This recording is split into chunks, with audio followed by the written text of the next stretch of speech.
Hello everyone, welcome to Bar Learning Point and I am with you Priya Misra. So in this video I will discuss about how to make schedule to crack CSIR UGC NET examination. So guys मैंने previous video में ये बताया कि CSIR का exam कब conduct होगा. सो हम expect कर रहे हैं कि जुलाई तक एग्ज़ाम कंडक्ट हो जाएगा, जुलाई के लास्ट तक, बिकॉज जो सिनेरियो जिस तरीके से CSIR ने बताया था कि 3 टाइम्स कंडक्ट करना है. सो टाइम को देखते हुए अगस्त तक हम लोग अगस्त के फर्स्ट वीक या जुलाई के लास्ट वीक में एक्सपेक्ट कर सकते हैं CSIR UGC NET एग्जामिनेशन.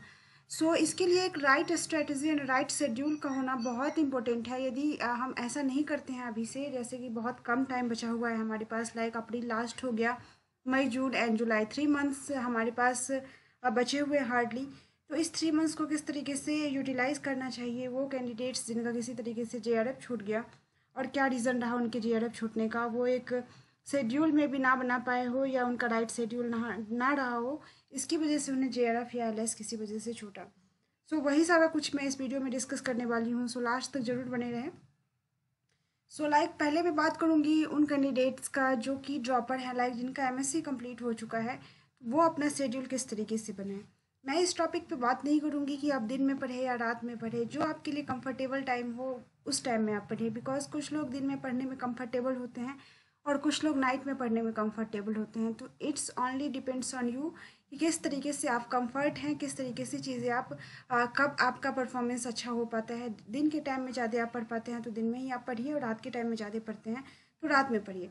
लेकिन ये एक शेड्यूल होना चाहिए कि हमें करना क्या है और वन डे में कम से कम हमें कितने आवर्स का स्टडी करना है और स्टडी प्लान किस तरीके से होने चाहिए, ये सारा चीज़ मैं बताने वाली हूँ. लाइक वन डे में आप नाइट में पढ़े या डे में पढ़े, आपके पास जो है एटलीस्ट 8 to 10 आवर्स का स्टडी प्लान होना चाहिए, इंक्लूडिंग रिवीजन, टेस्ट एंड जो भी आप डेली का नोट्स आप बनाएं या फिर डेली का जो भी पढ़ाई आप करें. तो यही सारा चीज़ हम बताएंगे. सबसे पहले ड्रॉपर्स के लिए हम बात करते हैं कि जो ड्रॉपर्स हैं तो आई होप उनके पास जो है वो नोट्स होगा, बिकॉज ड्रॉपर्स के पास जो MSc के ड्यूरेशन में ही वो लोग CSIR का प्रिपरेशन स्टार्ट कर देते हैं तो उनके पास होता है. अदरवाइज़ वो यदि ड्रॉपर्स हैं तो लाइक वो पिछले अटेम्प्ट CSIR का दिए होंगे तो वो नोट्स तो बना ही चुके होंगे. बस उन्हें ज़रूरत है तो एक राइट जो एक गाइडलाइन की एंड राइट तरीके से पढ़ने की. सो सपोज डैट जितने यूनिट्स हैं CSIR लैब साइंस या फिर आप जो भी बैकग्राउंड से हैं, तो आपको यह करना ये है कि आप सारे यूनिट्स को या फिर सारा जो भी आपका सिलेबस है उसे एक बार देखिए और टाइम ड्यूरेशन में डिवाइड कर ले. लाइक 3 मंथ्स बचा हुआ है तो किस तरीके से हमें रिवाइज़ करना है, वन डे में आप कितना रिवाइज़ कर पाते हैं. और जैसे कि मैंने अभी बताया कि 10 आवर्स का स्टडी प्लान रखेंगे और उस 10 आवर्स के स्टडी प्लान में आपको पर डे सपोज़ कि 5 to 6 आवर किसी सब्जेक्ट को पढ़ने में देना है, 2 आवर्स देना है रिवीजन में और 1 आवर्स क्वेश्चन प्रैक्टिस करने में, या क्वेश्चन प्रैक्टिस करने का ड्यूरेशन आप बढ़ा सकते हैं. सो हाफ टाइम आपको कॉन्सेप्ट पढ़ने में लगाना है, देन रिवीजन एंड देन जो है क्वेश्चन प्रैक्टिस. सो ये एक राइट स्ट्रेटजी होता है. और एक चीज़ ये भी कि सपोज डैट कि 5 आवर्स मैंने कहा कि एक डे में आपको एक कॉन्सेप्ट को पढ़ना है, तो उस 5 आवर्स में जो है वो आप सेम चीज़ को ना पढ़े एक साथ, बिकॉज उस टाइम क्या होता है कि हम बोर हो जाते हैं और चीज़ें पढ़ने का हमें मन नहीं करते रहता है.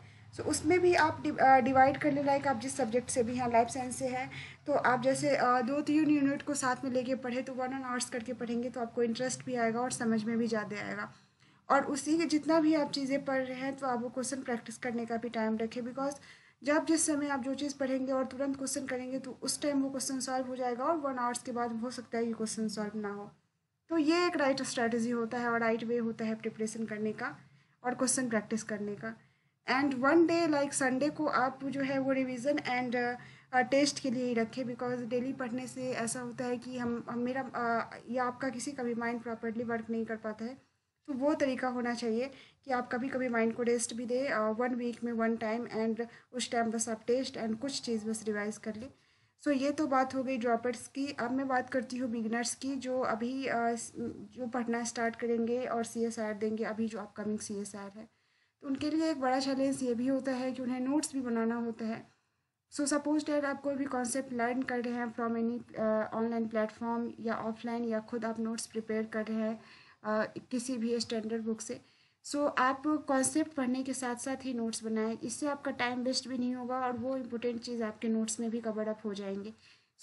मैं नोट्स एंड जो कॉन्सेप्ट पढ़ने को एक साथ करने का जो है वो सजेशन यहाँ पे दूंगी, जो भी ड्रॉपर्स जो भी बिगनर्स हैं उनके लिए। और आफ्टर दैट जो है वो आप जो ड्रॉपर्स हैं उससे आपको 1 और 2 आवर्स जो है वो एक्स्ट्रा पढ़ना पड़ेगा, लाइक 12 आवर्स जो डे नाइट इंक्लूड करके आप पढ़ सकते हैं। और जिनका कॉलेज है, सो कॉलेज या जिनका यूनिवर्सिटी है, जो लोग क्लासेस करते हैं, तो क्लासेस के अलावे जो है आप एक शेड्यूल अपना बनाएंगे, और जब आप फ्री होते हैं उस टाइम आप घर पे आके at least for the CSIR net examination आप 4 to 5 आवर्स डेली बेसिस पे आप पढ़ेंगे, तभी जाके इस एग्ज़ाम को आप क्लियर कर सकते हैं।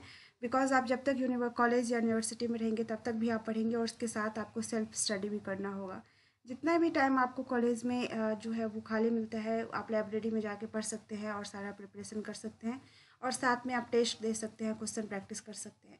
तो ये शेड्यूल यदि आप बनाते हैं तो आप डेफिनेटली इस एग्ज़ाम को क्रैक कर सकते हैं। मैंने भी इस एग्ज़ाम को क्रैक किया है, और यही सारा स्ट्रेटजी मैंने फॉलो किया था एंड शेड्यूल मैंने फॉलो किया था। सो आई होप चीज़ें आपको क्लियर हो गई होंगी। और किसी तरीके का आपको डाउट है तो कमेंट सेक्शन में ज़रूर बताएं। मैं और भी वीडियो इस तरीके का लेके आपके सामने आती रहूँगी। और यदि आप टेलीग्राम चैनल पे ज्वाइन होना चाहते हैं तो कमेंट सेक्शन में आपको पिन मिल जाएगा, वहाँ से आप ज्वाइन हो सकते हैं। चैनल को सब्सक्राइब जरूर कर लीजिएगा यदि किसी तरीके से आपको चैनल मेरा बेनिफिशियल लगता है, और लाइक करिएगा वीडियोस को, और शेयर करिएगा अपने फ्रेंड्स के साथ जो सेम एग्जामिनेशन का प्रिपरेशन कर रहे हो। Thank you so much guys, stay connected with me.